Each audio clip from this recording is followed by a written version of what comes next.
So in my job, I'm faced every day with people wanting me to own their challenges. So I'm a principal of a high school, and so every probably 5 minutes someone comes in and wants to get very specific about a problem and wants me to take it on. And my response, I was very pleased to hear the conversation earlier, because my response typically, so that I don't get pulled into that negativity, is to back up and be general and talk about, okay, what is good about the situation? How can we focus on a solution or an outcome, instead of, right, you solve this problem now, here's a problem, all right, you need to do this. And I don't want to own that, because then I get into this perseverating negative spiral down out of anything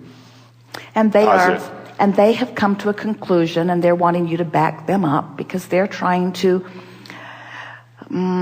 enforce rules that are not necessarily of their making, and you're the big enforcer. You're the last word in backing them up in all of Right. that. You said something, and we think you're going to enjoy how this feels as it unfolds. Every day, that's a really specific statement. I am faced. And that's a really descriptive telling of how your grid feels. You're not honored, you're not awarded, you're not privileged. I'm faced with the challenge. I'm faced with the discomfort. I'm faced. So it doesn't matter what's happened before. And certainly you didn't feel that way the first day that you showed up there, but after responding to some life experiences, right, now that's the grid that you've got going on. I'm faced with you didn't use the word, but we will, because it was I'm faced with the burden of sorting out the impossible. Sort of how it feels. That's your grid. And everybody understands how it would be your grid if you're somebody just responding to the circumstances. But it doesn't have to be the grid that you show up on Monday morning with, because there's some time in between.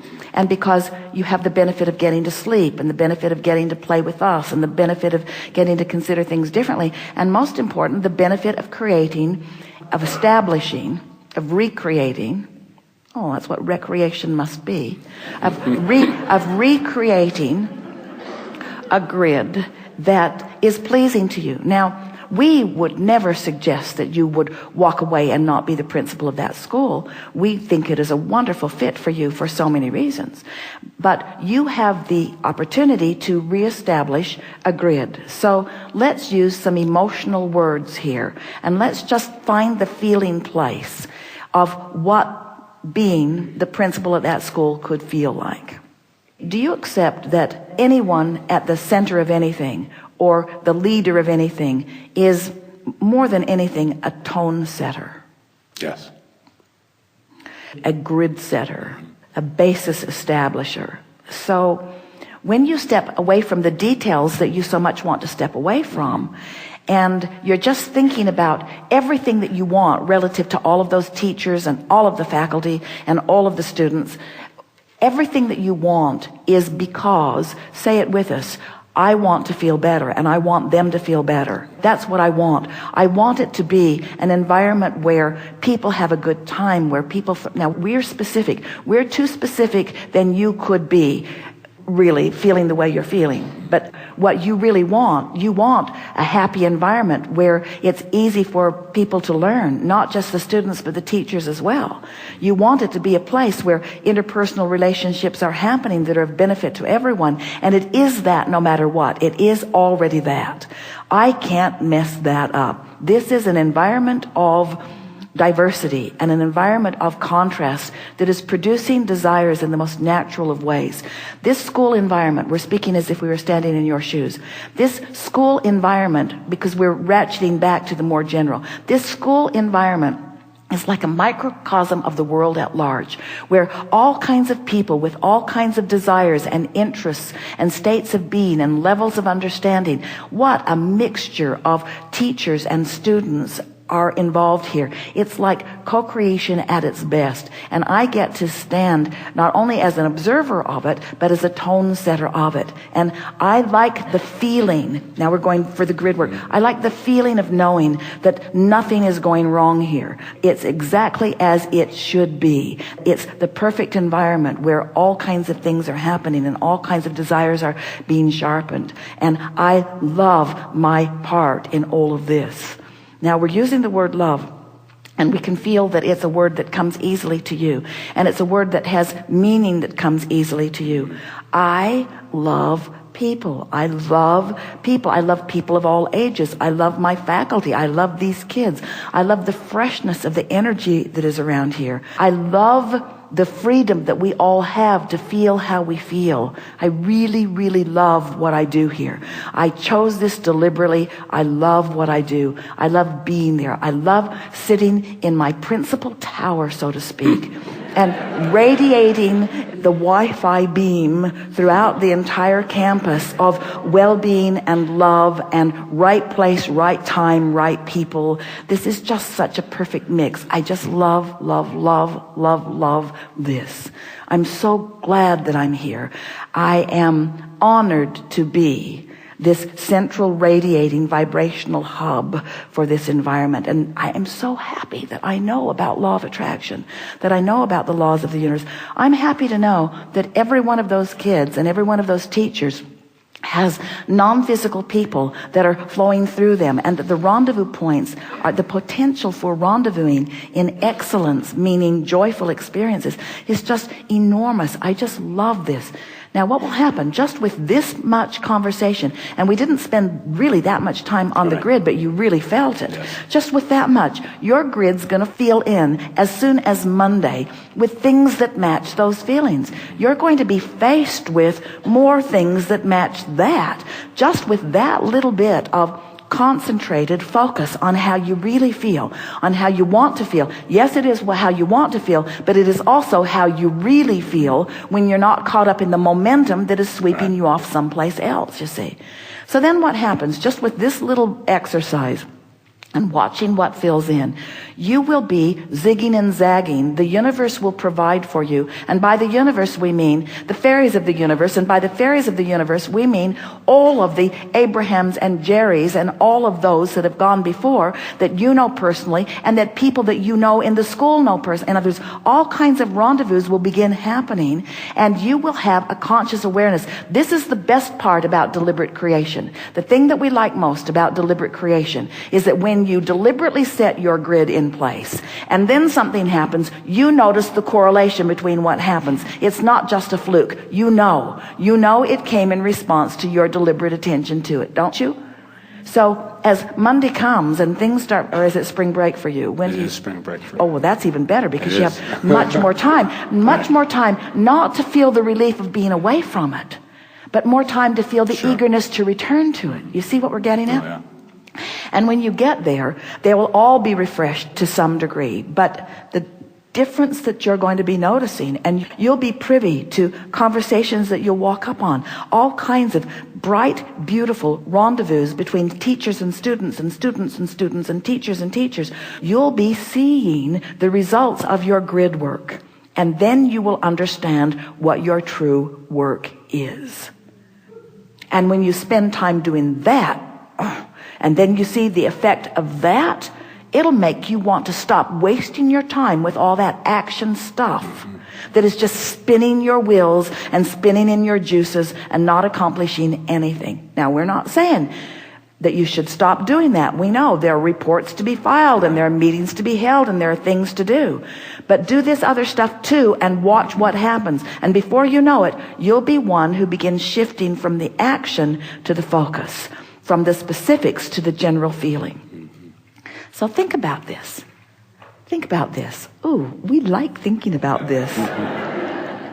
This goes right back to the central concept of your question. You're going to do some general grid work just like we just did. And the specifics are going to fill in. And you're going to be inspired to the action that is inspired. And you're going to be busy. You're going to be happily busy, following through with the ideas that are flowing between you and others. You're going to be busy, but it's going to be busy, inspired grid stuff rather than trying to fix stuff that is broken stuff. You see what we're getting at? So this isn't about non-action. This is about inspired action. This is about the grid influencing the action and then the reward of that action because it came from the center of that which you are. Really good. Yes.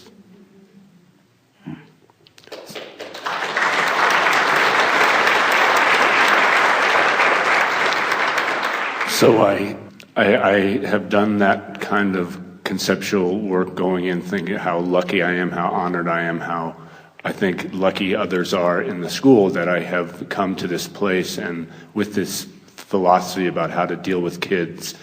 And an example, I came back from a meeting on Friday and we're breaking for spring break and there's this ominous envelope on my desk.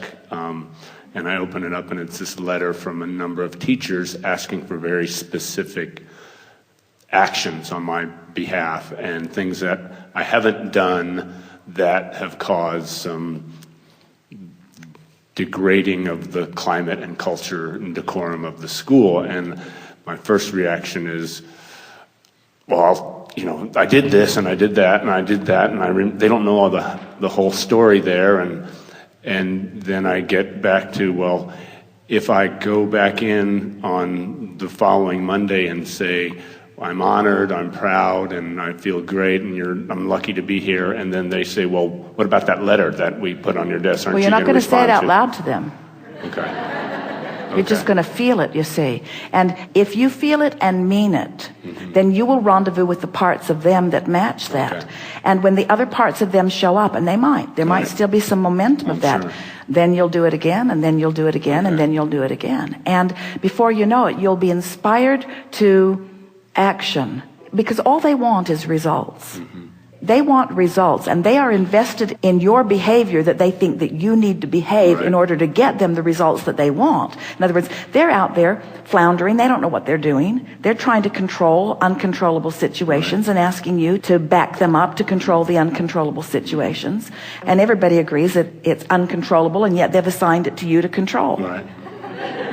And so Exactly. You're going to bring in the big guns. You're going to bring in the big grid. You're going to use the fairies of the universe. You're going to use all of the resources that are at your disposal, and you're going to solve the problem, but you're going to do it your way. You're going to do it vibrationally, you see. And sometimes they're not going to understand that. So this is where the layering of the grids happens. So let's say you do this work and you've already done it. In other words, if you didn't have another thought about it before you return, it's in place, and you would notice enough improvements that you would know that really good work had happened and really good leverage had happened, and the grid is filling in with things that match what you all want.